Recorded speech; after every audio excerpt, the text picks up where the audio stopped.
Hi, my name is Chara Itoka.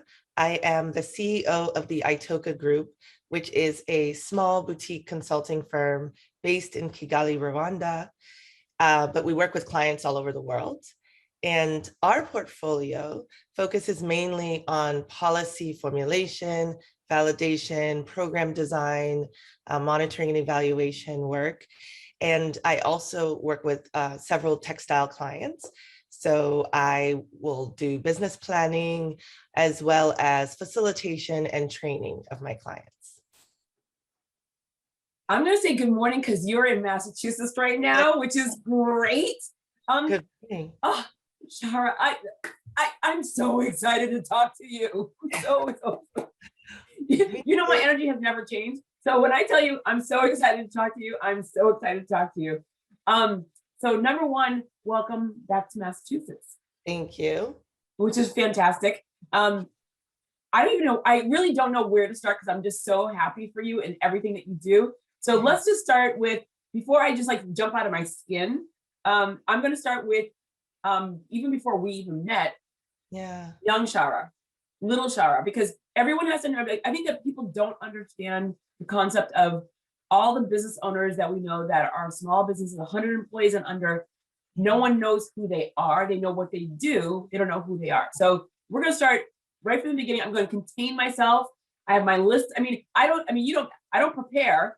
So I come in here, so I'm totally clean. I don't prepare, but I have a list of things. Like I go, do not forget to ask her about this, and this. So it's coming. So, all right. Whoa, so excited.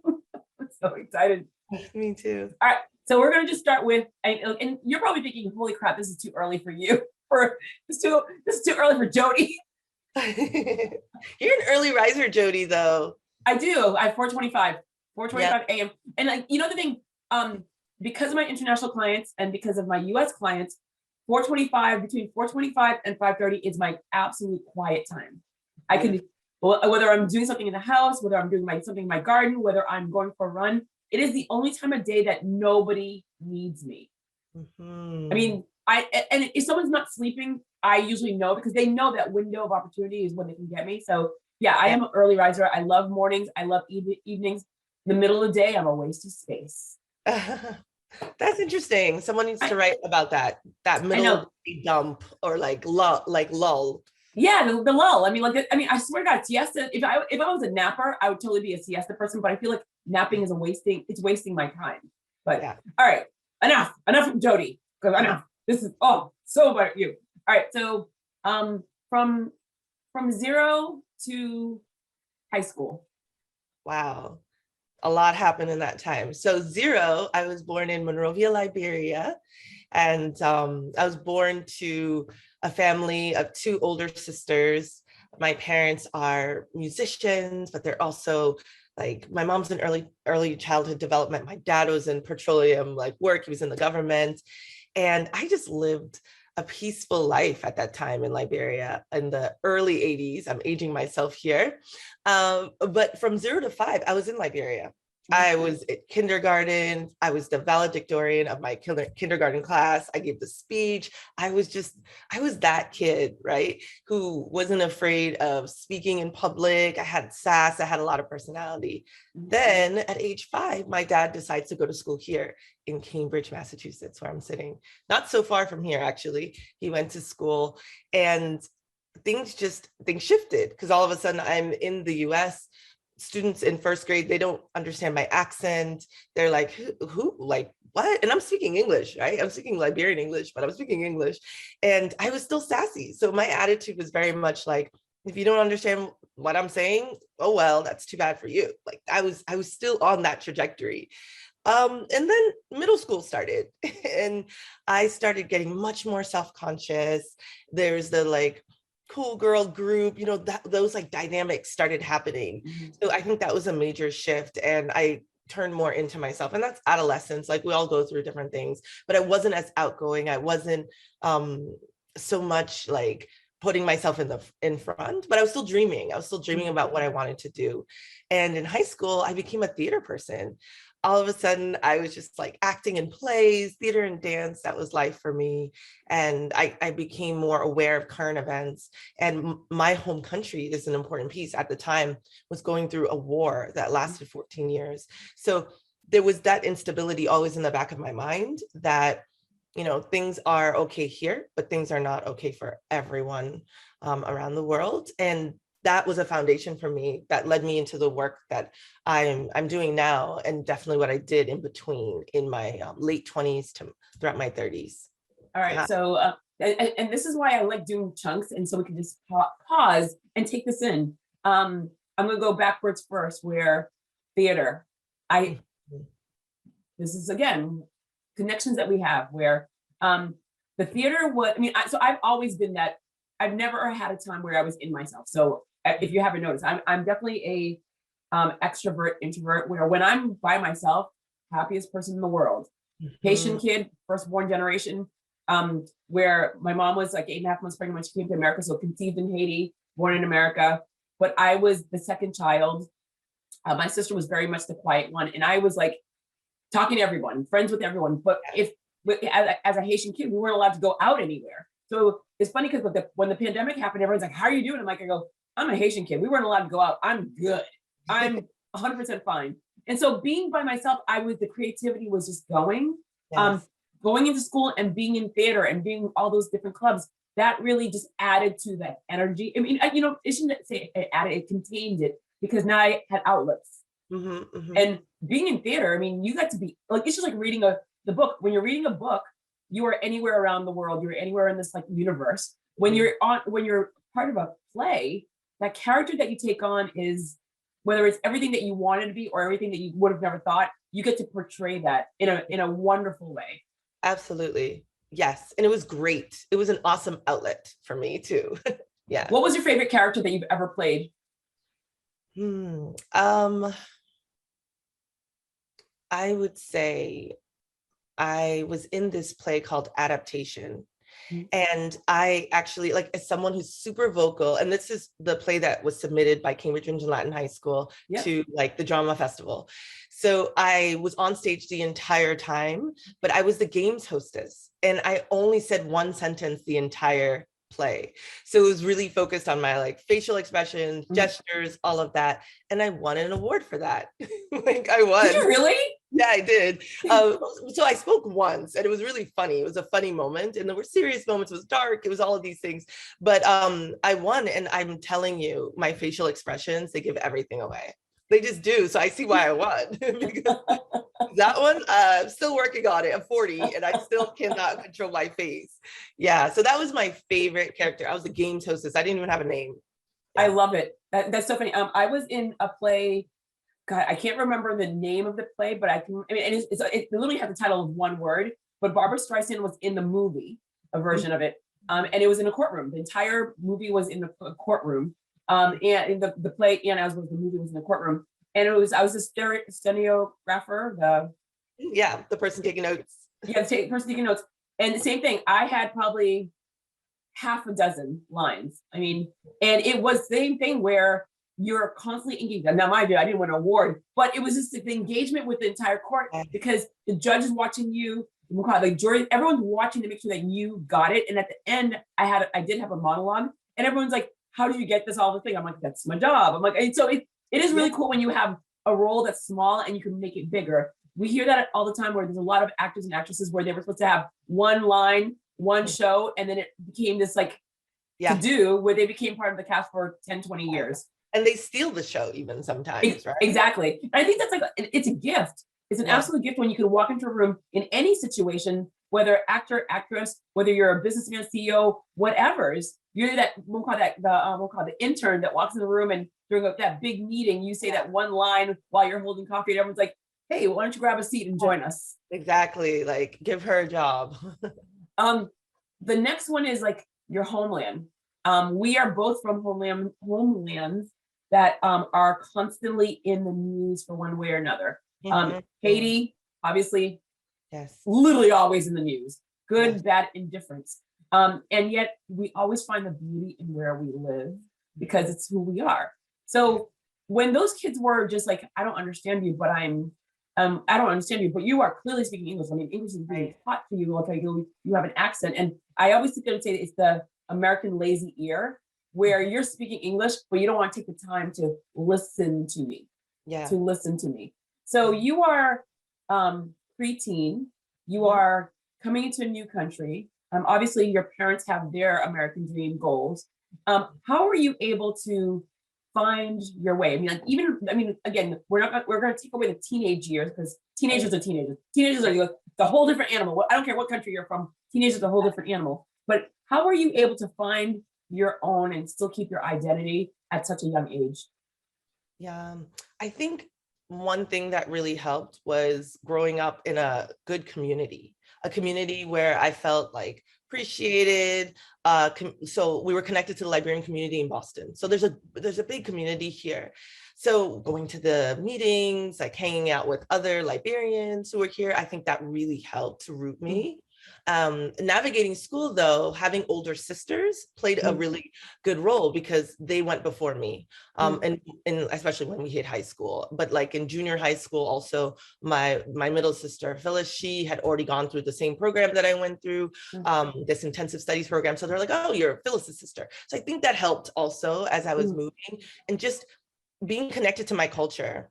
As I said, and my mom just like really rooting us there. We're really rooted in the church. So we had a church community. I had a couple mentors actually coming up. One was my former camp counselor, Joanna Cataldo, who was a first generation Sicilian, growing up in East Boston. She was a sophomore at Harvard. So that's how I met her. And she really, really supported me. So having Joanna, totally different, culture, but she would talk to me as I was going through, even before high school. We met when I was 8 years old. Then I had a mentor at church who was pouring into my life too. So I would say definitely my culture, definitely having siblings that were going ahead of me and kind of paving the way, giving me advice, and then having mentors that gave me that one-on-one time. Yeah. I love that a lot, because I think that's one of the things that people, because I living in Massachusetts, it's predominantly white. And people just assume, they're like, I go, oh my God, you must feel lonely. I'm like, no, every other weekend we were in New York, and once a month we were at Montreal. So we were always with our family, and Cambridge is a very large Haitian community. And people just assume that you are where you live. And I'm like, I am not where I live. I live here, but I can drive within hours, I can drive to be with my community and my people and feel whole. Yes. Absolutely. And I think we talked about like the connection between like Liberia and Haiti. And I've been to Haiti a couple times and grew up, one of my best friends is Haitian, Liddell Moise. So shout out to Liddell. Yeah. I've always felt with Liberia being the first independent Black nation in Africa, and Haiti being the first independent Black nation in the world, right? I mean, basically, especially this hemisphere. So just that connection, I've always felt connection to Haitians and the spirit of revolution and the spirit of freedom. And I just love Haiti. I felt so good there. We're all about fight, not flight. Yeah, absolutely. And I just felt like changed the soundtrack, and I was in West Africa. You know, like I just felt like so good in Haiti. And I know not everybody has the same experience, but for me, I was just like, okay, this is cool. Like I can relate. Yeah. It's, well, the thing is, like, when I remember going to Cuba for the first time, and all my Cuban friends in America said, I would never go there. Oh my God, I can't believe you're going. I'm like, you know what? I'm of the school of, when I hear things, I need to see it for myself. I'm not going to believe the words, because I'm limiting myself. And so going to Cuba, where my only memories of Cuba are music, laughter, and people and smiles. Yeah. So for every bad, there's goods. And so when I go to Haiti, and I was in Haiti in 2019, early 2019, I get to see the beauty of the world because I choose to. And I'm not naive. I'm not dumb to know that there's like, right, look, in the town that I live in, there's negativity all over, but I'm choosing to go the other way. And so when people are like, always like, oh my God, you're from Liberia. Oh my God, you're from Haiti. I'm like, don't do it that way. We don't need you to do it that way. We want you to learn other aspects.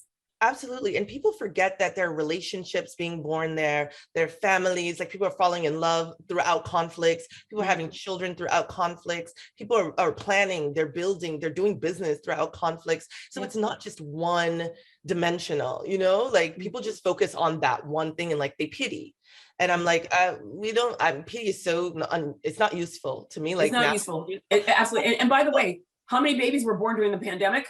A lot. I mean, people babies. They were worried and scared and in love and making choices and fighting and making up. And that's what I'm interested in. And that's in every single country: Afghanistan, Haiti, Liberia, the US. Yeah. Everywhere. Exactly. I mean, I'm more apt to go towards the noise than move away from it, because I'm curious to know like what's happening. And then I'm looking for the deeper story, because you know there's always a deeper story. Absolutely. Yeah. So with that said, let's get deeper. So from high school to your first job out of college. Ooh, first job out of college. Okay, so I took a year off between college and grad school. Oh, no. I'm sorry. Did you just skip that? From high school? High school too. So you have to give me from high school, the freshman year, all the way through. Yes. We stopped at high school. Okay, so up to that spectrum, right? Up to the first job. Okay, great. So let's go back to high school. So I go to Cambridge and Latin High School, which I love, CRLS, Ringe, as we like to call it. And you know, it's changed over time. Like someone watching this now would be like, Ringe isn't necessarily even organized this way. We had different houses. And I was in House A. And House A was, for me, a great experience. Like I said, I had sisters that went ahead of me. House A, there were pros and cons to obviously being in a school that had tracking. So there were levels to each course. And so I was always like on an honors track and really pushing myself. I had a great guidance counselor. Once again, a strong relationship that really shaped me, and a great like administrator of House A and all of that good stuff, good friends. So high school was good. Of course, there were those ups and downs of, you know what I mean? Like you like somebody, they don't like you, or you're thinking about college and where should I go? And for me, I really wanted to leave Boston. This is something I've thought about, I reflected on recently, especially being in like my home with my mom, right? And looking at my old pictures and kind of reflecting and seeing, wow, there were some awkward moments there, but there were some really shining moments. And theater was that big piece of it. And just discovering myself. But one thing I was like, I'm going to New York, I'm going to act, you know, and I'm going to be an actress. And I look back and I'm like, what would have happened like if I become an actress, or do I use some of those skills? And I totally do, you know, like being able to project yourself, also putting yourself in your client's shoes, you know, kind of getting in character, being very creative. I think people forget that in development work or in consulting, you need to be flexible, you need to be nimble, you need to be creative, you're designing as well. So there's that creative piece too. So I feel like I haven't completely lost that love of theater, and we won't jump all the way to like being a mother, because my son is really in that space too. But theater was just really, it anchored me in those years. And then I went off to college. I did what I said I was going to do. I went off to NYU. I was studying theater. I took my first Africana studies class. So then I'm like, ooh, yeah, I'm really into this too. And then I actually changed schools. I changed my focus throughout that year. By the end of the year, I was like, I want to study development. You know, I wanted to understand more political science. There was this shift. But wait, but what happened there? I mean, so you're at NYU. I'm assuming you're a Tisch.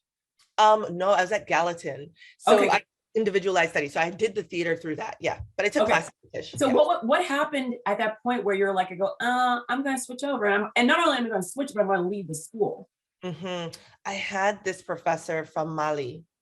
And he was just amazing. And me and a friend from Cambridge, Mass, she's Ethiopian, and we were in his class together, and we were just like fangirls. We were like, can you sign our book? Like we would go to office hours, and he was tall and like stately, and he had a deep voice. We're just like, tell us about Africa, you know, and you know, but we're from Africa, you know, we're just like, he was dreamy, but he was so clear in his points, and he had great examples.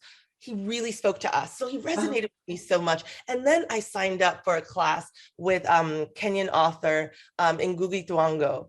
And so I met him. Sorry if I mispronounced his name. I met him and I was gonna say, I wouldn't know, but I let it be known. It sounded really good coming out of your mouth. It's all good. I got the beginning part. I think it's Thiong'o, but like we'll work on that. But so I sat with him and he signs my book and he's like, see you next year. And I never got to take his class because I switched schools. So here was the shift.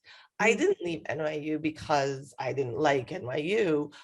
My dad got resettled. So my dad was there during the war in Liberia. So I skipped that piece, but while we were here, he finishes school. Obviously, the government pays for his master's. He goes back to the government. We're still here. We're like thinking like when we're going back, like should we, the war breaks out. Christmas Eve, 1989. So I'm 8 years old. The war breaks out and my dad's stuck there with many of my family members. And that starts his journey as a refugee. He was a refugee for 11 years. Almost 11 years. And he literally walked to Sierra Leone and made his way all the way to Senegal. So he's in Senegal for 7 years and he gets resettled. So I'm 18 years old at this point. I'm sorry, can you explain to everyone when you say when he walks, but then he gets resettled, what does that mean? Yeah. So there's a lot in between, but my dad, he's in Senegal and there are no camps in Senegal. So he had been in camps in Guinea, he had been in camps in other West African countries. But when he gets to Senegal, he's an urban refugee. He's connected to a missionary organization that's supporting refugees that are there. But UNHCR, obviously, the UN Refugee Agency has an office in Dakar, in the capital of Senegal. So through that, and the fact that this is the biggest piece, he's still married to my mom. They have this system of family reunification. So my dad, puts the paperwork in. It wasn't quick because like I said, he was in Senegal for 7 years. So he applies and one Wednesday, we get a phone call from my dad saying, I'm coming on Sunday. So after all these years, my dad this is 11 years in total. This is about 11 years, that I hadn't seen him. How did your mom do it with 3 girls in the United States? I go, and you're worried about your husband every single day. Like, how did your mom do it, and how did you guys? Because you're of age to be aware of what's going on. Oh yeah, I was completely aware at that point. So my mom just pushed through. She worked, she took care of us. She's just very singular in her focus. Like she was like, I'm taking care of the family. But of course, throughout that period, there's loss. Both of my grandmothers died in the war in Liberia. So her mom passed and that was very painful. Other family members that we lost, super painful. So as she's pushing through and she's working, she's taking care of her 3 girls in a foreign country. She's dealing with all of this. And we're growing. So she was very singular in this, that we're going to get through this and I'm just going to focus on taking care of you. And yes, the TV was on all the time. This is one thing that people always ask me, like, why don't you watch TV? And it's because the TV was on every single day growing up. It was always on CNN, you know what I mean? Or BBC, and the images and all of that was there just reminded me that I've written about this a little bit, that I had escapee guilt. So there's survivor's guilt, but it was like, I escaped this, right? Because I didn't experience the conflict. And you being the youngest one as well, I'm here, but I'm also the youngest one. So the difference, and I'm assuming the difference between what your older sister experienced and you in the same place is dramatically different. Right. And they left when they were 11 and 10, right? So they had more memories of Liberia even, you know?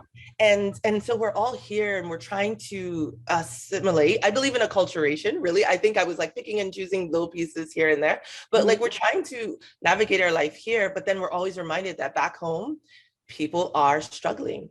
And we're losing family members, and yet I'm going to summer camp at Harvard, or I'm, you know what I mean? Like I'm walking these streets and I'm very much aware that as I'm enjoying with friends, my family members are not having the same opportunities. So that's how my mom got through. And for us, we were really just like, we would like to be fully present in our lives here, but then we're constantly reminded of what's going on back home. Yeah, you are, when you walk out the door, you're in the US. When you walk in, it's like the UN, you're back in your country. Absolutely. The food, the music, the sounds, everything. And so it is one of those moments where you're living the Twilight Zone on a good day. because you're like, I go, this is so weird. And then your friends come to the house and they're like, okay. how do you do this? And there's a lot of forks and knives and wait, Yes. what do you mean you don't eat cold cuts or peanut butter and jelly? We're like, yeah, we don't. Like, Exactly. Major code switching we've gone through, right? And I remember when I started to shift, where I started to only speak Liberian English in the house. And then when I was outside, I started to sound like this, and it was sixth grade. I remember it so clearly. I switched schools. I'm in sixth grade. And, that's when like, as I said, groups and cliques started forming. And all of a sudden I sounded American. I was wearing Gap, like it was a shift. So yeah, my dad finally gets resettled when I'm 18 years old, and I just finished my first year at NYU. And wait, I'm sorry. Before he gets back here, are you guys communicating with him? Like, how often are you talking to him while he's not here? It was definitely some months where I didn't know if he was alive, for sure. Okay. Definitely. But then when he's in Senegal, it was, it's not a country in conflict. So we were communicating in those 7 years. Yeah, there were letters. I still have them, actually. As I was looking through old pictures, I have letters. He would send pictures, get a phone call, landlines, mobile phones back then. So yes, those 7 years, the last 7 years, we were definitely communicating. I knew he was generally well. But over the years, every birthday, you blow out the candles. I'd blow out the candles, and my wish every single year was that my dad would come. And then when I turned 18, he came that summer. So yeah. That is like so, how was it when he was done? Now he's home, he's here. So how was it? Indiana. Yeah, he's here. He's totally good. That's, oh my God, I love it. I mean, did that pain him? Like some people say that you have the PTSD from those moments. I mean, and mind you, he didn't have his 4 girls with him while he was going through all of that. Thank God he did not see that I didn't have his 4 girls, but he saw things. Yeah. Does he ever talk about that? I've sat with my dad and I've talked to him so many times. Actually, so this is a shift. So this leads into like why I left NYU and I ended up in Paris, France at school. So my dad sat and he told me about his experiences, and I was like, this is it. This is all I want to do. I want to work in forced migration. I didn't have the words for it then, but I wanted to work with refugees. And I took a year off school. So imagine when you take a year off school, especially after you've started a year, a lot of people in your community are very much like, are you ever going to go back? Like, is something wrong with you? You're such a smart girl. I don't understand. Like, is there a problem? And so I started university at 17. So I thought I was ahead of the game in a way. I was like, why are they so curious? Like, I did start a little early. No, everyone's like, what are you going to do? So I'm back in Cambridge, Massachusetts. My dad is here. We're getting to know each other, but I sat and I listened to him a lot. And I watched him also go through the process of being underemployed here, because keep in mind, my dad was working petroleum chemistry, like that's his background, and then he got a job at Gillette, which is great, but what he was doing there is still not, it doesn't compare to the experiences he had before, but he's like re-entering the job market. He's re-entering the US. He hasn't been here in all these years. So I watched refugee integration. Like, how does he integrate into a new country? I watched all of these things and I was like, this is all I want to do.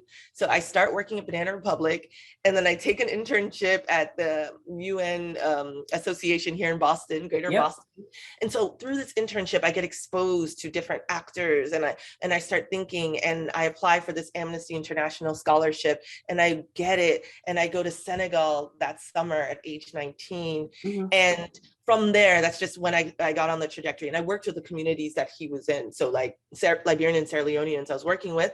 My mom's half Sierra Leonean, my grandfather's from Sierra Leone, sister was born there. So like I have roots there too. It was amazing. And then all of a sudden I'm in France going to school and studying development and international. Oh my God, I mean, oh my God, this is blowing my mind. And mind you, I know you, and I'm still like, I'm like, sorry so much. And you know what? I'm like coffee. I got to wear and go, because now you're like, now people can see like, oh, she has energy too. Like, so audience, yes, Chara has energy too. She just started really slow, but she's like she starts slow, but she's like a Mach 10 right now. Good.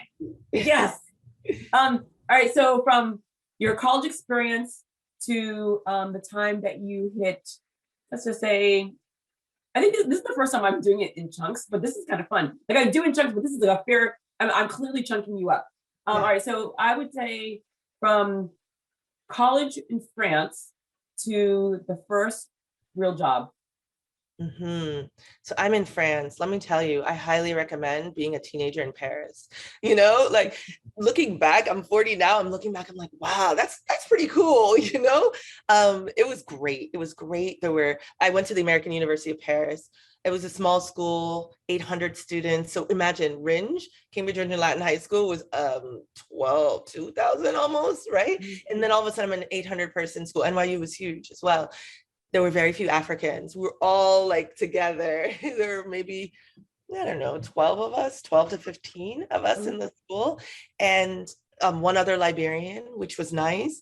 It was a wonderful discovery. I had never been to Europe except for passing through, to go to Senegal to do that internship and a scholarship. And I learned so much. There were no dorms, so we had apartments. Sitting in the classroom with so many different nationalities, because mostly European students there, and just talking, getting to know them, building relationships, all of this really shaped my work that I even do now. Like I can see a direct correlation, even though it wasn't linear, like it was a lot of this stuff, I can actually trace the fact that I was learning skills then, I was growing that, and it's informed what I'm doing now. So Paris was great. I studied international relations with a concentration in development. Had some wonderful professors that spoke into my life as well, and just gave me, like a glimpse of what it is to work in the field. And all I wanted to do was be in the field. After spending that summer when I was 19, and I was actually in the field, I just wanted to go back. So I would have some professors give me opportunities to even share about my research. So my first time, no research class, just doing some hardcore qualitative and quantitative research in the field. And I've gotten better, thank God. But Paris was great. Graduated after 3 years and came back to the States for a year. Now I'm actually getting to the job between where I tried to go before. My first job. So after college, I worked at MIT here, and I was in a like low level admin position for the dual master's program, the MBA at Sloan, and the master's in engineering program, LFM, STM program. And so I was the one that sat at the desk, but I got to talk to all of these really amazing students some of them were the same age, like we were like in their early 20s. And I got to build relationships. I worked with a great team. And that's what I did the summer before going off to grad school. Yes. First couple of jobs. But you know what? Talk about the jobs to where you are right now. Okay. All right. So go off to grad school for a year, study forced migration in the UK. And then I come back, and this was like, I would say this is the big job for me at that time. I worked for the Massachusetts Office for Refugees and Immigrants. So I'm getting more and focusing on integration. And I had the opportunity to pilot a new program at the time. It was MVP STAR, so Massachusetts Volunteers Supporting African Refugees, like that are settling. Yeah, that's my like freestyle that are integrating. So just like my dad did many years ago. And he was supported by IRC, actually, here in Boston. I remember him going to meetings. Guess what? I'm working at the state office and working with partners like IRC and helping refugees as they're coming in.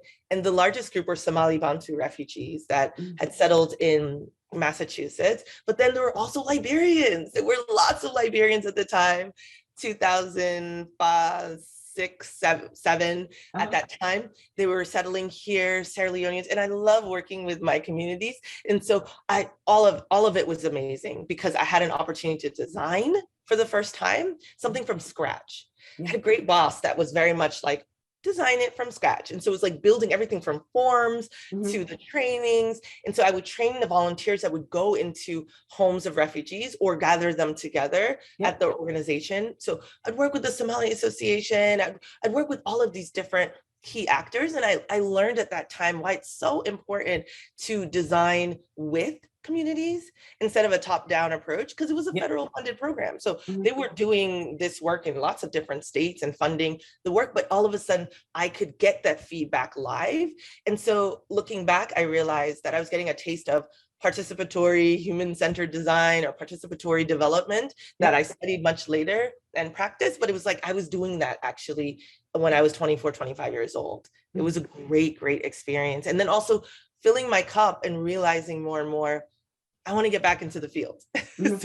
So I did that for almost a couple of years. Yeah, it was 2 years. And then I won 2 fellowships to go back to the African continent. And my number one choice, one fellowship was with CRS, Catholic Relief Services, highly competitive. I think 24 of us were picked. And I had to like interview in French, really, really test myself. And I could go to a West African country. They wouldn't allow me to go to my home country because that's just the rules. And then I won a fellowship to go back to Liberia to work under President Ellen Johnson Sirleaf's government. And I was running after 21 years back to Liberia. Yeah. How were you perceived? So you're 21 years old. You've had so much experience. You've lived in many countries at this point. You want to go back to Liberia. You find your way in. How were you perceived by the people that were there? And were there family members that were still around to support you? So many family members. So how was I perceived? My mom flew back with me. Okay. So she hadn't been back home in 21 years as well. And it was so great to go with her and watch and see Liberia through her eyes. It's literally like watching a child play through, because you're like watching a child play again. And you're like, I remember how that was. So that must have been amazing. It was amazing. Even touching down, 2007, it was July, we land, everybody's clapping, And I was like, yes. My favorite thing when you're on an international flight is we clap when we land, and it doesn't happen in the States. And I do get sad because I'm like, for the pilots that have never left the United States, they must be like, well, how come no one's clapping for me? I got you here from point A to point B, exactly. And we didn't crash. Clap for me. You're still alive. But in the US, people are just like, get your bag, to be the first one to deplane. People are clapping, they're talking. So we land, it's hot, it's amazing. The airport is so much like more advanced now. At that time, we just landed and then we walked a lot, no bus. And we were received really well by family. There's so many family members. My mom's siblings are still there, many of them. And so it was a homecoming. But one thing I noticed, and I had to kind of flow with, there was mourning for a while. Like I felt like a good 2 weeks, we were just telling stories, reflecting on my grandmother, reflecting on my cousin, reflecting on people we lost, my aunts, just really, and giving that space to just sit. And I had read, literature from African novelists, and there's this kind of secular theme in a lot of our books across the continent, but especially West African books. And I felt like it was resonating with me then too, because we were going back, we were talking about, and we would go from like a sad past story to the current situation in Liberia. It was just a movement, but that was the first couple of weeks. And it was great. It was great to be back home. I worked there for 6 years. So I stayed for a while in Liberia and did different jobs, which I can talk a little bit about. But I definitely know that I was part of a repat community. I wasn't local. I thought my Liberian English was good. And then I get to Liberia, people are like, your series was very strong. And so series is like what I'm talking, like how I'm talking right now, right? Uh-huh. With an American accent. They're just like I wasn't in the pocket, if you know what I'm saying.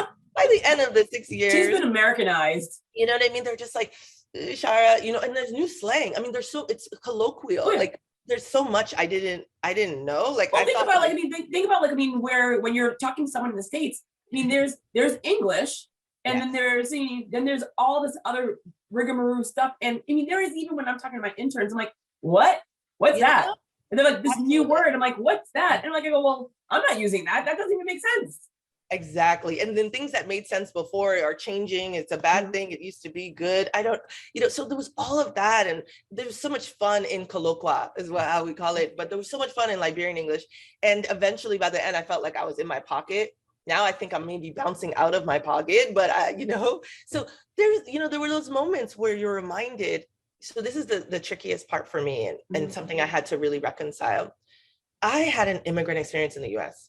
Yep. People hear your accent and they're like, oh, you are American. I never felt American. I naturalized when I was 26 years old. I got my US passport. How many days? Like 2 days before I got on the plane to go back home to my home country. It was just a weird experience. Twilight Zone. It was. And I did it because my mom was like, Chara, if the war comes back again, like you will not be airlifted, they don't take out green card holders. It was just like, that whole thing. And I was just like, oh, okay, fine. Like, definitely. And believe me, I'm on record. I benefited greatly from my US passport. Mhm. But definitely it was a hard decision, and I made the decision and I went back home. And so when people hear you, they're like, okay, you're such an American. They don't know of my experiences here and Mhm. how I was constantly reminded I was an American. Right. I was I was teased all, often for not just my accent, but there were lots of groups of people that would say, you know what, you lived in trees with monkeys, And I was so happy, glad that I was aware that no, we're kings and queens. I'm sorry you don't know where you're from, but I know Well, you know what? And I have to say that is one of the things where it caught my attention a lot. I mean, I remember in the 80s, see that's showing my age because I'm 10 years older than you. It was like, I mean, in the 80s where they were saying, like, I go, yeah, AIDS came from Haitians. And I'm like, no, that's not true. And it was really interesting because the divide was there. It was the second a specific thing happened, it Yeah. connected your country, and the divide was very, very clear. I'm like, oh, it's you versus them. I'm like, okay, not a problem. And then when you realize, hey, we're all the same skin color, like I go, no, there's African Americans and there's Haitians. I'm like, there's another divide. And so it was very interesting growing up in the times. I mean, even just today, where there's like, I go, I may look like you, but I'm not you, and I'm going to make sure that you are aware of that. Yeah, actually, I was teased mostly from African Americans. And Mhm. so that's why I was explaining to them, we need to be united. I was a Pan-Africanist apparently back then, but I was just like, you don't know where you're from exactly. You Right. may not, but I want you to know that we're royalty Yep. and that we are rooted in cultures that are ancient. And, it's not about living with monkeys and trees. Yes, we have a lot of animals and resources, but get on board, like Yeah. get to know your roots. And I've actually met in Liberia, I'll tell you, I met a woman who's African American, was Yeah. working for an international org, had done Peace Corps in Guinea Conakry. And when I first met her, because Liberia is like the place for African Americans to feel at home. I know Ghana has a huge like Akwaba and homecoming, but Mhm. Liberia is a place because freed slaves went and like started the country technically in that kind of formal sense. But a lot of people are from Liberia. So I thought she'd feel at home. And, Liberians are very open and friendly and hospitable. And she was like, no, don't call me African American. She's like, I'm Black American. And I'm like, all right, great. We're all Black people. Yeah. I hear you. And she gave me her experience. She explained her experiences that when she went to did her Peace Corps, her first year, she Yeah. got to the continent and she felt that like, I'm home. People were like, you're American. You're American. Yeah. And I was like, you should have come to Liberia. But still, and I understood that and I respect that. That was her experience. Yeah. For me, if you ask me what I am now, I would tell you I'm Liberian. Mhm. You want to tell me I'm not because of my accent or whatever, or Yeah. even in my like, just I don't know, because of that's your perspective. I know who I am and I know my identity. And that's really important for me. And that's Mhm. really something that I carry on. I don't think being from a place like spending your whole life, my all 40 years in Liberia makes you a Liberian. Yeah. I think that there's like layers and there are complexities and there's war and there's movement and there's all of that. I would have grown up in Liberia my entire life if certain things didn't happen. But my love for Liberia and my investment in Liberia is Mhm. what like really anchors me in Liberia, and it will forever. I think that's one of the things where, I mean, I have discussions with cousins that are not afraid to talk to me about this, where Mhm. they see one thing on social media and they just assume, well, this is what you do. I'm like, you don't know me because you don't take the time to talk to me. Right. And I go, and I'm very, I mean, I like, there's not, from the day that I was younger, I was always told, you're Haitian, you were Yep. born in America, you were conceived in Haiti. I go, you Yep. had all your fingers and toes in Haiti, and you were like dropped, like came to America, and you were automatically American citizen. There is not one time in my life that I ever hid from the fact that I'm Haitian. I'm Yeah. proud to be Haitian. I love being Haitian. I mean, I have a T-shirt that says, because I'm going to empower this. Yes, I am proud to be from the poorest country in the Western Hemisphere. Because if you're going to label me, I'm going to sit there and own it. Because Mhm. it is one of those moments where, when you're proud of where you are, there's nothing you can accomplish. Absolutely. When you And know who you are and what you have to give to the world, there's nothing that you can't accomplish. I was raised in a world where I wasn't told I couldn't. So I do everything. I may fail at a lot of things, but there's Mhm. nothing that I don't try because I wasn't allowed to say I'm not going to do that. I Right. try everything, There are things that I rock at. There are things that are just like purely silly that I flopped on my face. But at least I know that I was never afraid to do it because of who I am. Absolutely. Failing forward. Gotta Failing, keep failing forward. I love it. Failing forward. Yes. You have a beautiful, beautiful, beautiful son. There's that gap of, so you get that job, yes. and then you have the, so was he born here? Like, yes. I mean, as much as you want to share. A similar experience to your experience. So I'm in Liberia, I'm settled, I'm growing in my career, like I'm doing what I dreamt, like I'm in government, I'm playing this role, I'm the youngest deputy minister at the time. It was just phenomenal. And I get married, I get pregnant, I'm about to deliver Xavier. So he's in my belly in Liberia. He's eating all that yummy food. And then Boston has a really great healthcare system. And I'm trying to weigh the fact, like, do I deliver him here in Liberia? Do I deliver him in Cambridge, Mass? And I got on that plane and I delivered him here. Yes. So Xavier was born here. So he's like you. And you ask him, he'll tell you, he talks to it's funny listening to kids or talking to their friends. And, because we're in Rwanda, which we haven't gotten to that piece too, but we're in Rwanda. And so they were like, are you Rwandan? They're trying to figure out who he is. And he's like, I'm Liberian. He's like, I'm Liberian, but I was born in the US. Yep. Like that's just, he's got that, that's his tagline. I love him because he has his sass, which he like owns and he loves. Oh, he loves it. And it's similar, like hearing you talk about your parents and how they told you, you can do anything. You can't say that you can't do something, that confidence. Xavier's the same way. He's like you in that way. So he's born in the US. He lives here for 5 years. And then we moved to Rwanda. Yes. So now we are in Rwanda. Yes. So I met you when you were here. So I spoke at a what was the event? It was in Dorchester or Roxbury. Yeah, it was in Dorchester. Dorchester.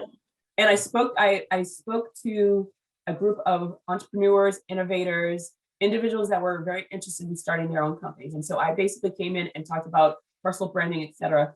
And I remember I got an email from you saying, I need to meet you and talk to you. I'm like, I go, okay. And I will always say, if someone wants to meet and come on over. I met you and I was in awe of you. I was in awe because you had so much. There was like some, I feel like you were in your lull where I have so much to give, but I'm not quite sure how to get there. So you were in this tiny little, and when I say tiny little lull, because you're such a rock star, you were this tiny little lull and we met at the right exact time where I was like the little fire underneath your tush. And you're like, oh, right. I remember, I'm fire. I remember. And she got me going. And so then, you interned for so look, I worked at a company that I don't mention because I will say I did worst job I've ever had in my entire life was that place. But I met you and you interned and you worked so hard and you did so much work. And mind you, that place was it was a shit show on a good day because there was so much misdirection. There was so much change. And I kept on just watching you and you're like, noise. All that noise. I'm not involved in noise. I'm just gonna keep on going. And you work so hard, you produce so much. And that was that moment of time that you realized I am a queen. And I forgot that. And this was a time where I needed to remind me so I can go next forward. So now, fast forward, you're in Rwanda. Why go back to Rwanda? Not even go back, why Rwanda, I should say. Why Rwanda? So I had done some work there. I did some consulting work there and I wanted to move my son back to the African continent. That was a big thing. And he didn't have a great experience in kindergarten here with a teacher. And I was like, you know what? I had been waiting all this time to get back in the field. I was like, the first 5 years, give him that stability. And then we moved to Rwanda. I had a great experience doing work in Rwanda. And I wanted to get back to the continent in a totally different environment. And let me tell you, it is not like West Africa at all, but the spirit, the energy of being on the African continent, it's beautiful, beautiful people, beautiful environment to be in. And I'm still learning a lot there. And yeah, we made the move June 2018, we moved to Rwanda. So 3 years now. Oh my, 3 years now. And I have absolutely no regrets. I started my consulting business in Rwanda. I also started working and teaching at the African Leadership University, where I taught governance, grassroots leadership. I taught radical thinking, and I had the opportunity to connect with students from over 40 African countries. What was the hardest part for you to start your company? Because you had worked for so many people for so long. Yep. Why did you decide? What was that moment that you're like, enough is enough, or I'm excited, or I know so much that I want to share? Again, and you were helping so many individuals coming in to the country or countries and assimilate. Why was it the time to start your own company? I wanted that flexibility, and I wanted the ability to direct my path when it comes to work. So I really wanted to work for myself. At the time when I started the consulting business in 2016, I had like a client, I had a couple of them, but I wanted to see how it would be. Because when I was working for an employer, there were times where I was like, you know what, I would love to launch out and do this, but I don't have the time to do both, you know, because I'm really focused when I'm working for an employer. I'm really dedicated. And at the time, it was hard for me to juggle, like doing my consulting on the side and also focusing on this full-time employment. But I've been able to do that in recent years. But at that time in 2016, it was just really hard for me, 2017. So I wanted to launch out. I had some ideas. I wanted to control my day. And of course, as you know very well, when you work with clients, it's not like you're free, like you're working for different people. Again, like there are deliverables and all of that too, and you're getting some strategic direction too. But I wanted to launch out and do this. I was also in textiles, as I mentioned before, a little bit. I kind of skipped over some of that, but I used to manage a factory in Liberia. I went into the private sector for some time. So with all of that, I wanted to do more of that textile work. I wanted to have certain conversations. I wanted to contribute in a certain way. Rwanda is the easiest country in Africa to start a business. Okay. Easiest in 24 hours. So yeah, it was a very easy process. Wait, I'm sorry. Did you say it's 24 hours to start a business? I mean, you go, you fill it out. Now it's all online. You would go to RDB, you would go to the office and you would fill it out. Yeah. 24 hours, you get your certificate. That's typical turnaround. I've never heard of anyone more than 2 days. You get your certificate. It was 24 hours for me, and you have your TIN number, you know, and you can get started. So I had a business visa. I was able to get that. They have priority for certain industries. So textiles and made in Rwanda is that there's a major push for that. And so I had worked in the Made in Liberia movement. They saw that and they gave me a 3-year business visa and my son. So we had like a visa. It was a smooth process. Honestly, it was. Is entrepreneurship received well in Rwanda? Yes, absolutely. I do believe that there needs to be more support given to entrepreneurs, especially with all that's going on with COVID. You see a lot of businesses are closing. Same here. Restaurants are closed when they're lockdowns, or recently there was an announcement that we couldn't even order takeaway or so to go, like delivery. So restaurants are closed right now because numbers are going up. And so with that, you know, we trying to find some ways. There aren't major subsidies or anything like you can find here for small business grants and all of that in Rwanda. But in general, the president is pro entrepreneurship. They're tech incubators, you know, all of that. There's a community that's rising up that are entrepreneurs, and people can see the need for them. Yeah. So you just teased it. So I'm going to ask. So February 2020, the buzz starts happening in Europe, in China, in Asia overall, and then it starts coming to the States. Starts going to Canada, Mexico. March, things start closing. Countries are starting to close down. Where were you when you started hearing it? How was the entire time? I mean, like we are like 15 plus months into the pandemic, still in the pandemic, especially now because there's so many different variants that are happening.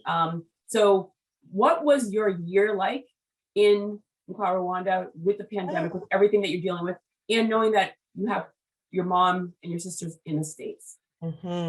So I started hearing about it at the end of December, actually. Like, and you know, wow, December 2020. 2019. I heard there was something going on in China. Okay. Right. And then January, you start hearing a little bit more about, okay, but there had been different, outbreaks in China. So it would never reach here. Like, I just never thought like it would actually move, but people move, right? So things move. And my mom had just arrived in Rwanda. So my mom was actually with us. My mom had arrived. She was going to stay in Rwanda for 6 months. Not really. She stayed for 11 months. So in February, I'm teaching. So I'm teaching in person. I'm teaching governance, that term, with my students. And we did a case study on the first case that landed from Italy in Nigeria. So we're doing case studies in this class. I remember that Friday, we're like talking about Contagion, the movie. Like, we're talking about this real life stuff. Like, can you believe this is happening? Now it's it's in South Africa, it's in Nigeria. Wow. And we did this wonderful kind of study on it. And then see you guys Friday. It was like, bye, see you soon. Nope. Everybody goes home. My birthday is March 16th. My son's birthday is March 13th. The 14th of March was the first case in Rwanda. Lockdown. Thank God my son had his birthday party that morning. And then, because he was about to be locked down. And then that evening, everybody is home. And so my birthday was the first day of really officially it was announced on the 14th and on the 16th. So I'll always remember, people come to me now, like, remember your birthday party that we were supposed to have at the steakhouse? Remember how it got canceled? Like, it marked that shift. So I'll always remember it, turning 39 and, staying home. So yeah, my sisters were here. My sisters are here, my friends, people are everywhere. Eventually, of course, Corona goes to Liberia, Sierra Leone. So it's like, I lost a family member in Sierra Leone, my aunt. And it was painful. I lost my mentor here in Boston. So it was really, really painful, but we're so far away and we're in a very strict, a country with very strict measures. Yeah. But I was teaching online. So that was the other shift. Like, I was doing my consulting online. All of a sudden I was training entrepreneurs in Rwanda online. And I was also teaching online and mentoring my capstone students and all of that. It was just, you have to know how to pivot. You have to know how to use new tools. You have to use Zoom. You have to use all of these things that we've used before, but you have to rely on them and then make classes engaging, make your trainings engaging, your mentoring, your coaching engaging in a new way. And as a big personality person like me and you, it's exhausting after teaching, 2 classes twice a week. So 4 times I'm online, and I already have a big personality, but I feel like I have to take it up a notch when I'm online to convey it. It's so funny that you say that, because when I was in January 2020, I'm in Morocco. And then in February, I had speeches here. March, so I'm in Mexico as everything. People in the audience, when I'm on stage saying like, so what's happening with the toilet paper in the States? I'm like, I don't know. I really had no idea. And then I get to the hotel and my mom's on the phone with me crying, like, I can't find toilet paper. There's like no toilet paper. And then my cousin's like, I think you may have to stay in Mexico because it's crazy here in the States. I'm like, I have to get home. And I landed and the governor closed the state. And so it is one of those moments where being on stage or being live, the same energy. But when I'm done, even when I'm on stage, where I need to go and eat something because I can eat my hand because I'm so hungry because I put out so much. But on this, 100%, we're on because we are not doing it because we need more energy. We definitely have that, but we know who our audience is and we have to get them engaged. And when you give that full energy, they pay attention. They feel they're part of this. Absolutely. Yes. Absolutely. And I had students that had to go back to their home countries, you know what I mean? Because the airport shut down. And that's how my mom got stuck there. So people, they had 2 days and they were going. Now we're on different time zones. And, things change. The dynamic changes when you're home. Your parents aren't used to you, especially in our African cultures, sitting on the computer all day. They're like, you're not doing anything. And they're like, I'm in school. You know what I mean? Like, I'm doing my degree. So it was a huge shift. Accessibility, the internet, light, all of that changes. And I had to flow. Wait. But how is the stress for, your mom comes, so your sisters were here in the States. Yes. Right. Yes. So your mom comes to visit, so excited for a birthday party for her grandson. And now she's with you for the year. How was she in dealing with that? Because Yes. I mean, she didn't sign up for this. No, she did not. And this is a country that she's been to 3 times before, but it was open. We could do a lot of things. My mom's an introvert, but she's the type of introvert that likes to do things. Like she wants to be out and about. She'll recharge alone, but then after she recharges, she's out and, want to go to restaurants, do this, do that, shopping. No. And she doesn't have good friends in Rwanda because everything's closed, churches are closed, like everything's, everybody's home alone together, as they say, right? So we're there. And she was not happy. Yeah, she was not thrilled. It was me, her, and we moved actually during the pandemic. Like Xavier and I, we changed houses and we moved to a bigger space with a huge yard. Because I'm like, you need to be comfortable at home, especially. Previously we're in a 2-bedroom. And so my mom had one, X and I were together. And then we moved to a much bigger space because if you have to stay home all the time, you might as well run around in a huge space because you're gonna be there for a while. Mm-hmm. So the good thing is she was there to help you move with the move, number one. Number two, she got to spend amazing time, not just quality time, but amazing time with her daughter and her grandson. Yes, absolutely. Let me tell you, quality time. We took pictures. Domestic tourism was open at the time. So we went to the safari. We did a lot of fun things. Got to know each other really well. Got on each other's nerves. And then school opens up and my son's back at school, right? So my mom left at the very end of October. Okay. But then she went back to visit us in Rwanda again in the pandemic. So she came back. She left you and then she came back. She came back March, so recently in March for my 40th and for Xavier's 8th birthday. And she did it.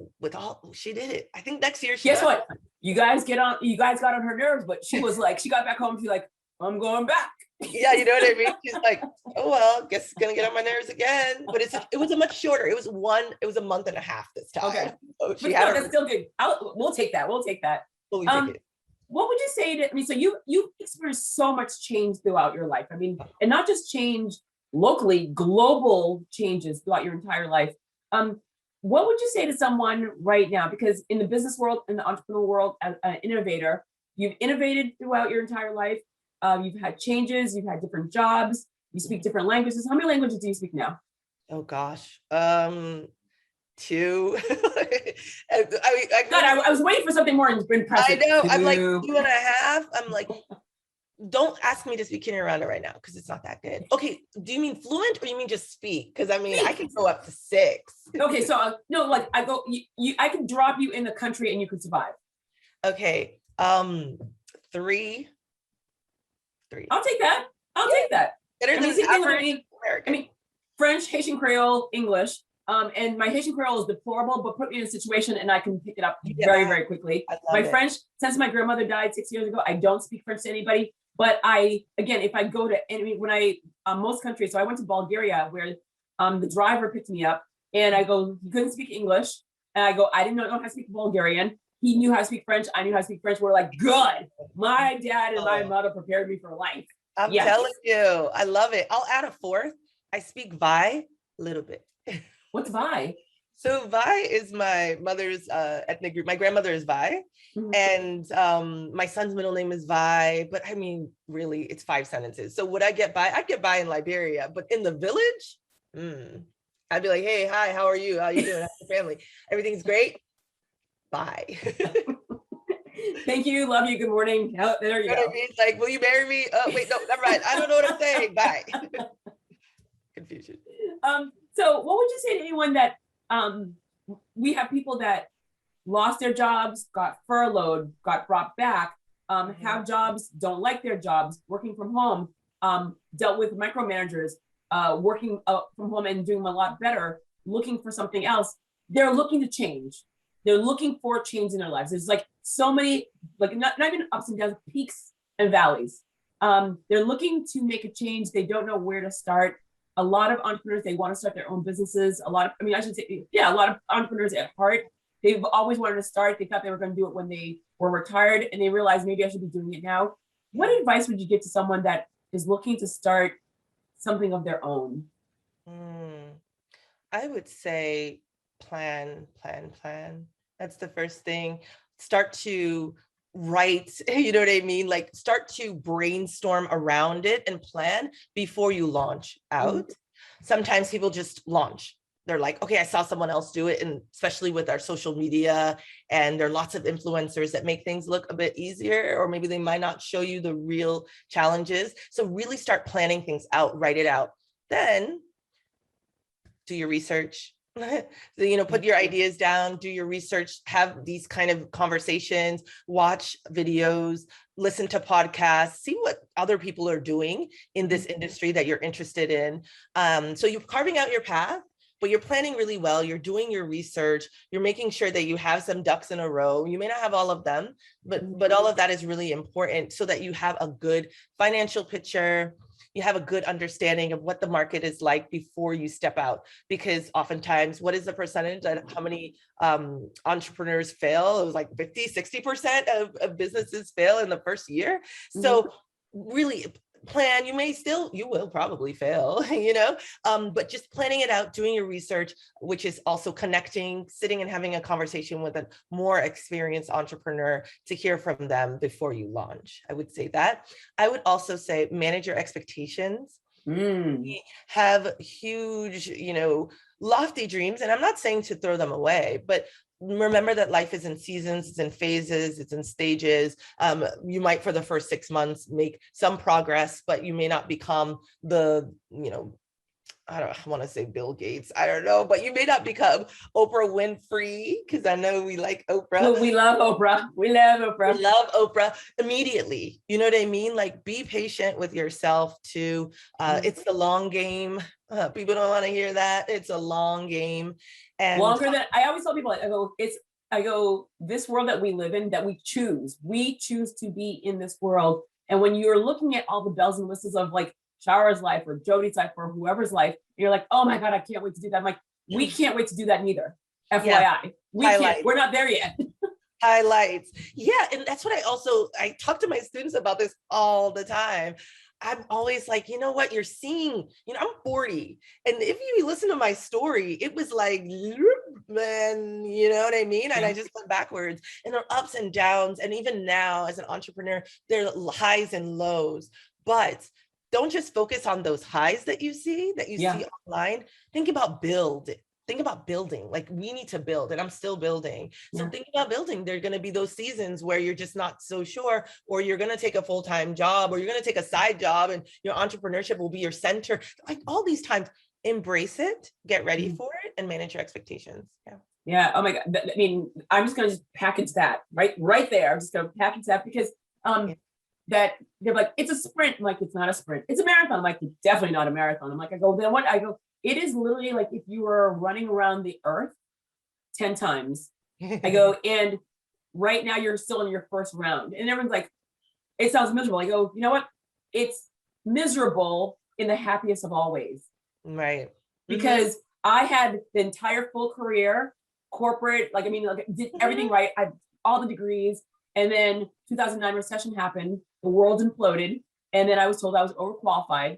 I started my job. My dad got cancer. My dad died. My grandmother that I took care of for 21 years, she died naturally at 95. I took on a job that wasn't great because I thought, like, I'm not going to shut down my company, but it wasn't hitting. Took on a job that I literally should have never, ever taken. But the greatest thing is I learned that I know why I have my company. Not because I want to be my own boss. Still don't enjoy that on a good day, but more so the people that I met needed me. They were screaming how bad they needed me. And I'm like, I can't do what I do best for you here. And my business became so much stronger because of that aha moment of, oh, I didn't know this part. And this, the gods opened up the door and said, like, this is what you need to see so that way you can actually succeed there. Absolutely. And from that point on, it's been a whole entire game changer, but you have to have all those peaks and valleys, deep peaks and valleys, crevices in a mountaintop where you are like climbing Kilimanjaro, you're climbing any major mountain, and you fall through a crevice and you're like, how am I going to get up? And then it happens. You figure it out. Yes. And so those moments are going to come too. Like, people are worried that those will never come where you figure it out, but they come as well. Yes. Or I shouldn't say what, who's your best client? Like who are the clients that you want to engage with the most and why?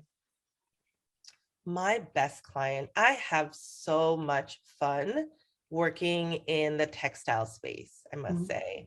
Working it where I can really apply my creative background and my management skills and really thinking about the market and so like just I love that like combination of all of it. So there's the design, there's that aesthetic piece, but then there's like the strategic thinking piece, and then there's the marketing piece coming together. So I'll give you one quick example of that client.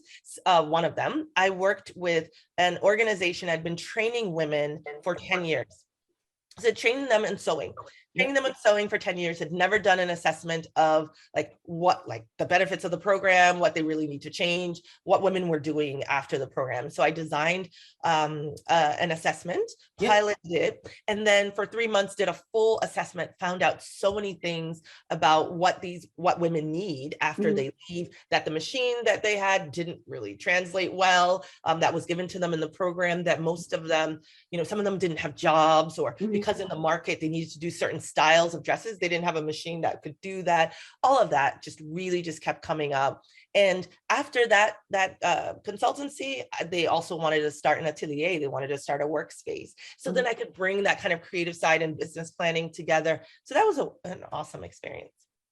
So more clients. So more clients like in the textile in genre. So with that being said, where do you think the industry in Rwanda, and by the way, I say Rwanda, but you say different. I say Rwanda. Yeah, that's how the R and W is pronounced in Kinyarwanda. Yes. That's like when I'm in Cuba, we grew up in the States, Havana, and it's Havana. Yes. And so it is one of those moments where people are like, that's the most amazing part about when you go to the country, you learn about the pronunciation, you learn about the food. And so when you come back, you take that with you. And it's like the ways that you're able to say things, and they're like, why are you saying it that way? I go, that's the way it's said in the country. Absolutely. The pleasures of traveling. I was gonna wait, I lost train of thought of what I was gonna say. The market, like the industry. Market, yes, thank you. So in Rwanda, where do you see the industry growing? I mean, whether it's businesses growing, entrepreneurship, textiles, where do you see now because of the pandemic? Because of the pandemic, I definitely see a lot more small businesses rising up. I think people are applying an entrepreneurial mindset, even in their like regular corporations. They're understanding the principles of entrepreneurship that really need to be applied. That yes, we used to come and we used to meet in a certain way, or we're using certain methods, but now we have to be able to shift. We definitely have to consider certain partnerships. So I'm seeing actually partnerships with like platforms online that are starting in Rwanda. So you see entrepreneurs in the tech space collaborating with maybe a grocery store, collaborating in the agricultural sector, because they understand that we really need to get more things online. We really need to create tools that can facilitate us to continue our work during the pandemic. So that's the thing. The pandemic is here. It's not going away yet. Nope. No. And so therefore, how can I continue to work with farmers while this is happening? How can I continue? So I need to use more tech. I need to use more platforms. So I definitely see that. I'll give you an example also in the textile space. There are a lot of the like top made in Rwanda designers didn't have an online shop. But now you'll find them having online shops. And so people are buying from all over. FedEx is still running during the pandemic. FedEx, UPS, Amazon, all of them are still running. Exactly. And so if you're in the US or if you're in Switzerland and you'd like to buy this piece, which I am wearing a Made in Rwanda shirt from Motions, you can order it and he will go and he will ship it. Even if he can't like go to the post office, the DHL comes to you. DHL will come to you, grab that package and send it out. So he's still doing his business, even though the pandemic is happening. So just applying new tools, thinking about different methods, and you'll find those that wanted to start that business before, they're like, okay, now's the time. I'm going to go into entrepreneurship. I've been sitting in this office for a really long time with my ideas, but now I'm actually going to do it. Why not? If others are shifting and pivoting, I see it as an opportunity. So that's happening more too. People are starting businesses. People are starting orgs. I love it. I love it a lot. My last two questions. How did the New York the people of New York happen? So Chara was, so literally it was, it's funny because you sent it out on social media, but one of my cousins saw it and she recognized, she's like, I noticed this name on your LinkedIn and it's very unique. Do you know her? I'm like, yes, I do. Why? I go, and she sent me the link. I'm like, what? Like, what? Like, she got into New York as a people in New York. What? So how did that happen? Oh my, this is a good story. So as I mentioned, a mentor when I was younger, Pastor Herman, how did I do this? So he was in New York. Brandon sent out a message to his followers, because I've been following him in New York for years. He sent out a message saying, you know, if you would like to share a story, if I should highlight a person that hasn't impacted your life, or, you know, he sends these calls out all the time. He's like, you know, just send it to this email. I wrote up the story. I talked about Pastor Herman. I talked about my first mentor and how he very much influenced me and encouraged me to continue to use my voice, to continue to be a leader, even though growing up, as we were saying earlier, being sassy, being talkative, people are like, shush, calm yourself. Every day. It's too intense. And it can be discouraging, you know, I carried a lot of that with me as I became an adult. So I write the story, I sent it to him, because Pastor Herman passed away. So that's what actually really motivated me. Two, I lost Pastor Herman, couldn't get over it, haven't gotten over it, never will. And I wrote the story, sent it to him. So I wrote it in, May when he passed away, May 2020, and then didn't hear from him. He receives 5,000 emails a day, he told me later. And December comes around and I'm like, you know what, my Christmas wish, I resend it to him, but I write something at the top. And I'm like, hi, Brandon. So I make it personal. He writes me back and was like, send me your WhatsApp number. So I'm in Rwanda. I'm not in New York. I'm not in the US. But at the time he was, because of the pandemic, see, another opportunity, he was having these conversations. He was interviewing people online, taking their photos, even through the computer, all of that. So he calls me. He said he was going to call me like the next day. He calls me. I like dress up because I'm like, he's going to take my picture. No, we're having a FaceTime conversation. You know, we're just, you know, because he's interviewing me. He's hearing more about the story. He's doing what you just did, asking me about my childhood, asking me about tons of things. And then voila, there you go. He writes it up, and then I needed a photo. So here's the thing. We're in a lockdown at the time, in early January in Rwanda, 2021. Xavier's home, I'm home. Who's gonna take this picture? Well, guess what? I had my security at the house take some shots and Xavier take some shots. And that's how you got the photo. Yeah. You make do, you make it work.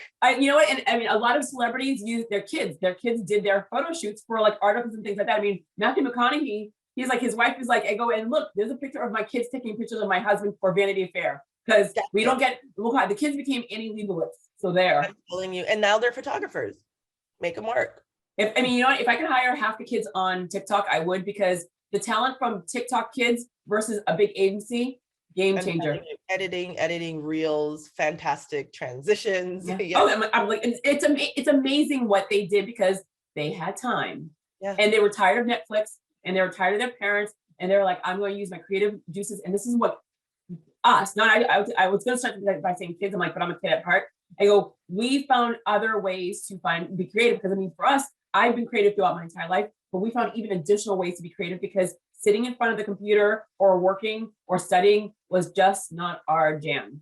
Nope, not at all. So get them engaged, put them to work, and they're learning in the process. Yes. So X took my photo, and it was an amazing experience. It was a full circle moment, full circle. Oh, all right. So I'm very sad because I have definitely stolen so much of your time. Because I mean, there's so much more that we're going to talk about, but this is not our last conversation. I will be like next time, beyond lucky because you're visiting your mother in the States right now. But I mean, I've spoken to people every which way, and the Wi-Fi, it is what it is, but I don't care, because I'm very, very happy that I'm able to talk to anyone around the world because of tech. This is where I do love technology. I feel close to everyone. So my very last question to you, my beautiful friend, and I ask this of everyone because we as innovators, entrepreneurs, people that like to give, we don't ask. We don't ask. So if you had a personal ask and a professional ask of anything, of anyone that's listening right now, what would be your personal ask and what would be your professional ask of anyone that's listening to you right now? Okay, I'll start with the personal ask. Ooh, it's hard. It's hard starting with this one, but that's why I'm going to start with this one. Personal ask. I am at a stage where I would love to grow my consulting business. And a big piece of that is staff. I'm in a solopreneur for a while now, and I would love to bring on highly talented, a junior consultant, one position. I would love to bring on a social media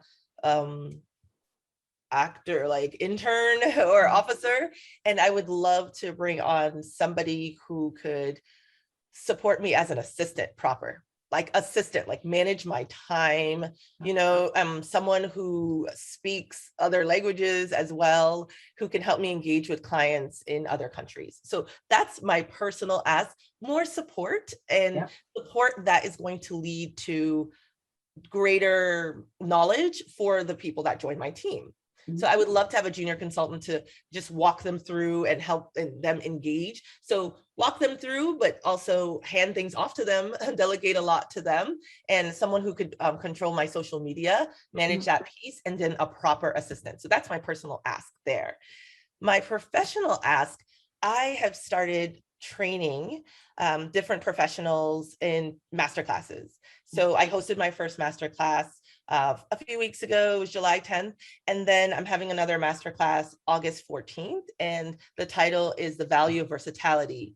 Because in many ways, I'm a generalist, which you can hear from my journey. I have pockets of in-depth knowledge, but then I also really focus on the skills and on the process and all of that as I apply and I work with my clients. So if you are interested in learning about your skill set more and how to apply it, it's going to be very practical.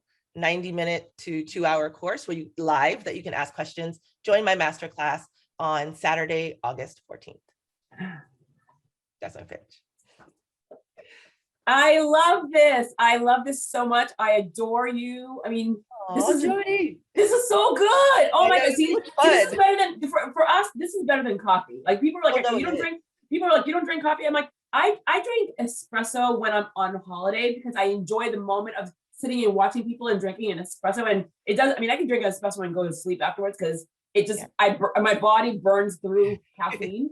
But we are caffeinated people. We put the caffeine out to people. We don't need to get fueled up. And you just did that. I mean, you just gave so many wonderful stories, so many nuggets of gold. And I mean, I adore you. I adore you. I love you. I'm so proud of you. I'm so proud of you. Jodi, I'm so proud of you too. You have nailed, I mean, you honestly are nailing it. And I know that you're nailing it, not because of what I'm seeing, but also because I see Xavier and he is a ball of joy. Like through photos, he is a ball of joy. And I'm like, in that smile that he has, I mean, you have a big smile. His smile is from like eye to eye. I mean, it's such a big, beautiful smile. That's a happy little boy. He's very happy. It's been a fun ride. I'm still learning. Xavier's my greatest teacher. Jodi, thank you so much. Thank you that we could have this conversation. I would love to have more from Rwanda. No, you know, and the fun part is not only will we have more, but I will bring other people because there is no other platform that allows entrepreneurs and innovators to talk that are not like $1 million people. And I'm like, you know what? Our community around the world is 80% small businesses, entrepreneurs, and innovators. That's 90. I mean, yeah, like 80%, 90% of, and I could get those numbers backwards, but because I say it so often. But all those individuals that are working for the small businesses are every which way. And so why are we not hearing their voices? You guys are all intelligent people. I mean, your story is so crazy amazing. And I'm like, we need to hear more of these stories. And I'm not going to just take you once and then like walk away from you. I'm not going to give you 30 seconds. I'm going to let you talk. It is crazy. An hour and a half just went by. It's that fast, Super fast. But I want people to understand that when we hear about the Bill Gates, when we hear about the Oprah Winfrey's, when we hear about the Ariana Huffingtons, yeah, they have great stories and you see the successes, but you don't know everything before that. And everyone that I'm talking to is you're there now. You're there now. And maybe you'll get to that level, maybe you're not, but you're changing your communities along the way. And no one will ever know that unless I sit there and show the world that you guys are all doing phenomenal work and you deserve to be here. And I'm going to thank the pandemic, because I would have never done this. I mean, I really would have never done this, but this is not going away anytime soon. So minding your business is here for as long as I can do it. Wonderful. Because I want more and more people to hear the phenomenal journey that all of you guys are on, and how you're still continuing. Like can't stop, won't stop. Absolutely. Can't stop, won't stop. And thank you for this platform, Jodi. Thank you so much. Great opportunity for me to connect with lots of different people, connect with you. It felt like we're just chatting, and it's like we haven't, it's like we just talked yesterday. Honestly. So, I mean, we're transcending time here, distance and everything, So it's been great. Thank you, Jodi. All right, Chara, until next time, my friend, and have a safe flight home. Okay, thank you. Take care. Bye, darling.